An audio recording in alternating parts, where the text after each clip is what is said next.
Sean says, switching mindset or intensities between training and competition. I find I perform far better in a competition setting compared to training.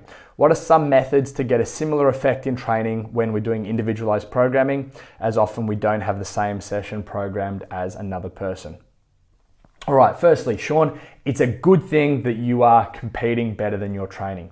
It's a good thing because that is what we're training for. If it was the other way around and you weren't a good competitor and you perform really well in training, but then you can't carry that over to a competition setting, then we have some issues. So straight off the bat, the situation you're in is the optimal situation. That's where we want you.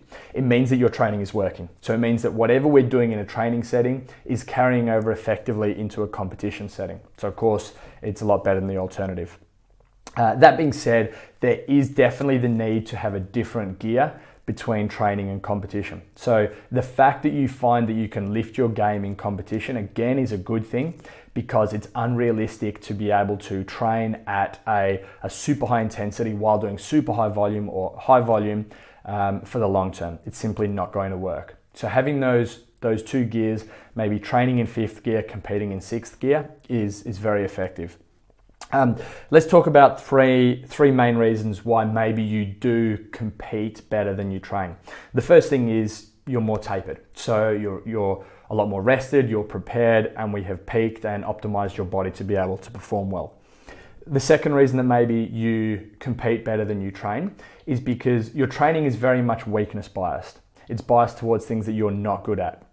So this can be tough sometimes mentally, as you know, because you feel like you're always doing things that you're weak at. And because you're always doing things that you're weak at, you feel like you're not as fit or not as competent or able as you actually are.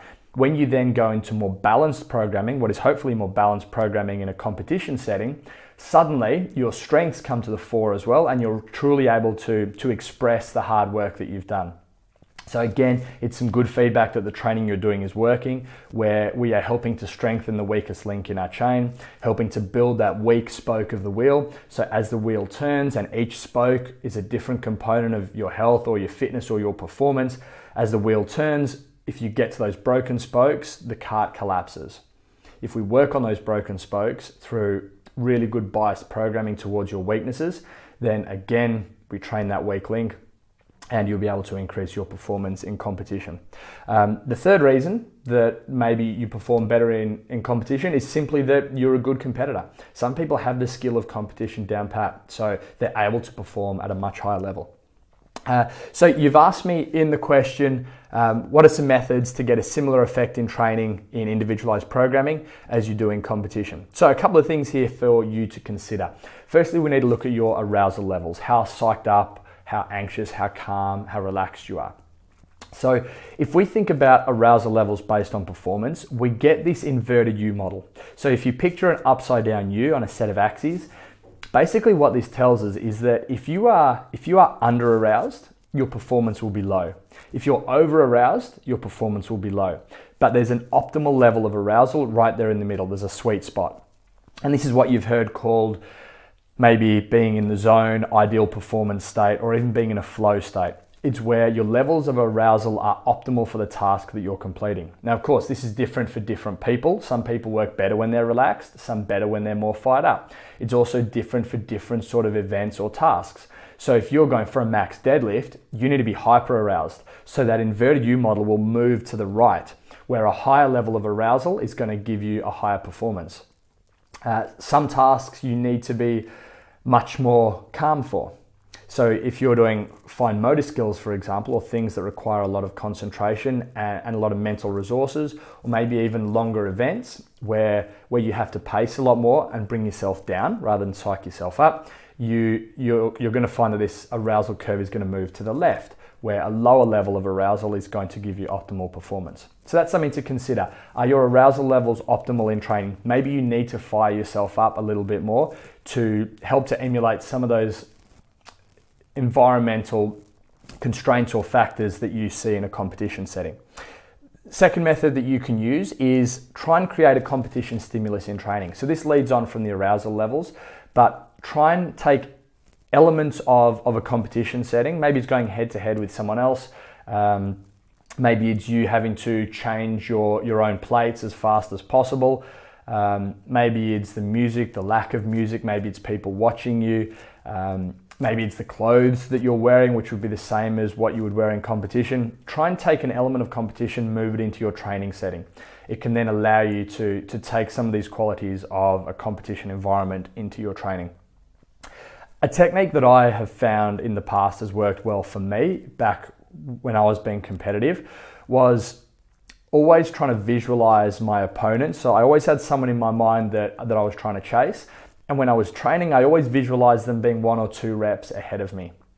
So sometimes I found that if I was training with people of a lower ability, I'd sometimes actually hold back my training and say, okay, I just need to stay ahead of them. That's enough. It's enough for me to beat that person. But if you're visualizing your competition a rep or 2 reps ahead, it might make you hold on to the bar for 1 less rest, or it might make you pick up that bar a fraction sooner, or jump up onto that pull-up bar a fraction sooner.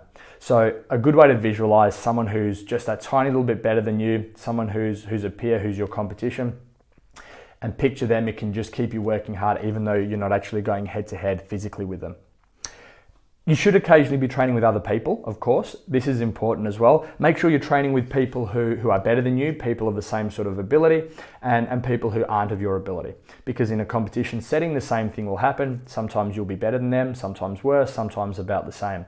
So you need to be able to know how to perform well against someone who is right next to you. You need to know how to chase, and you also need to know how to be chased and to stay ahead. So important to practice with those 3 different classes of people. You should do enough small competitions to be able to practice your craft. So again, competition is a skill, it's a craft that can only be practiced by performing it. So make sure you do have enough of these smaller, almost social competitions throughout your competition year to be able to take some of that intensity of competition and put it in a more controlled setting. It's almost a bridge between training and competition. Pre-lift routines, really important. So again, this can help with our arousal levels, but if you have the same pre-lift routine when you're going for a max clean and jerk in competition as when you're going for a max clean and jerk in training, it will allow you again to steal some of the positive high performance impacts, effects of your competition and putting it into your training setting.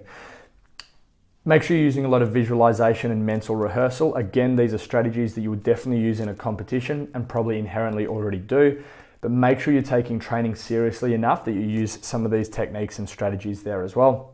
And finally, compare your training to past results. Even though you're not comparing against other people every day on the whiteboard, you're actually able to compare against yourself. And if you know that you're making progress, then you should be making progress relative to your competition as well. So again, you being a good competitor, you performing well in competition is a good thing. It's not a bad thing. It means the training is working. So don't overthink this. Don't try and change too much because this is a good thing. But consider some of these strategies just to steal some of the elements of competition and put them in a training setting.